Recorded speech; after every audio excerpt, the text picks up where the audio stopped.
چیز کا ذکر قرآن میں ہے، ہر چیز کا تذکرہ محمد و آل محمد کے فرمان میں ہے۔ اگر ہماری رسائی نہیں ہوتی، ہماری پہنچ نہیں ہوتی، ہمارے علم کا قصور ہے، محمد و آل محمد کے شان کا کوئی قصور نہیں ہے۔ لہذا اس امید کے بعد اتنا عرض کروں گا، سوال دو قسم کے ہوتے ہیں، ایک جانی سوال ہوتے ہیں، ایک لا جانی سوال ہوتے ہیں۔ یعنی سوال سے مراد وہ سوال ہیں جن کا جواب آپ کو معلوم ہونا چاہیے، دین میں یا دنیا میں آخرت میں پوچھا جائے گا یا دنیا میں کام آئے گا۔ جس کی دنیا میں ضرورت ہو، آخرت میں ضرورت ہو، اس کو لا یعنی سوال کہتے ہیں۔ امید ہے کہ آپ کے سوال جانی ہوں گے، معقول ہوں گے۔ اگر کوئی معقول نہ ہوا تو جواب عرض کیا نہیں جائے گا۔ لہذا اس تفویض کے بعد آپ کے سوالات کا سلسلہ شروع ہوتا ہے اور میرے جواب آپ تک پہنچتے رہیں گے۔ لہذا ہر جمعرات، ہر ہفتے کی رات، ہر اتوار کی رات مذاکرہ علمی ہوتا ہے۔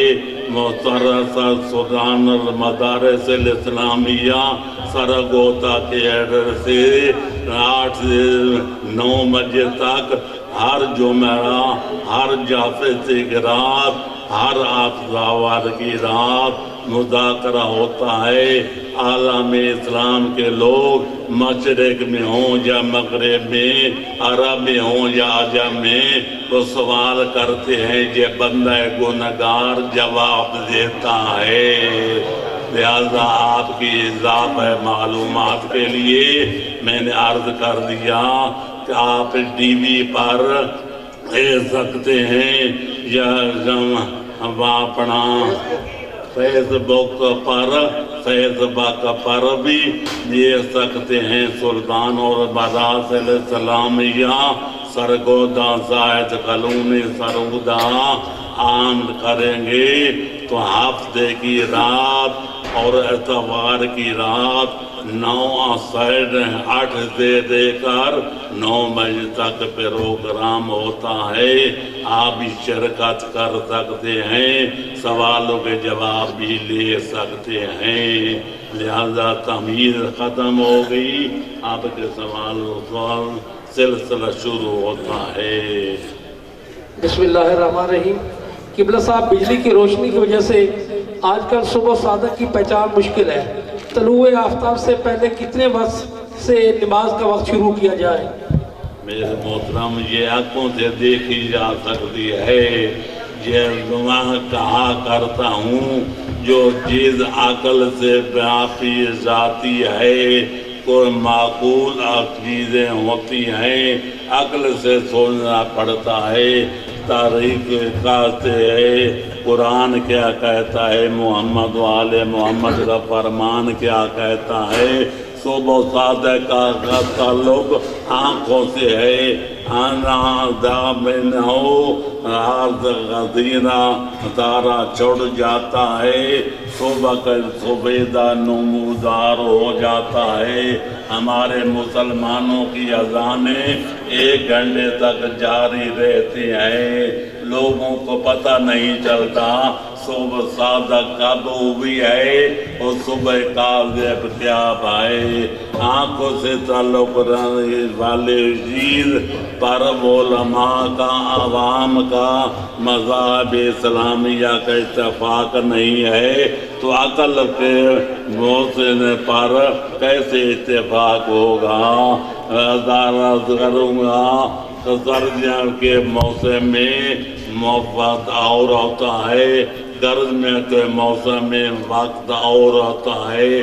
طول صبح صادق اور صبح صادق طلوع آفتاب کے درمیان گرمی میں 1 گھنٹہ، یہ 1 گھنٹے سے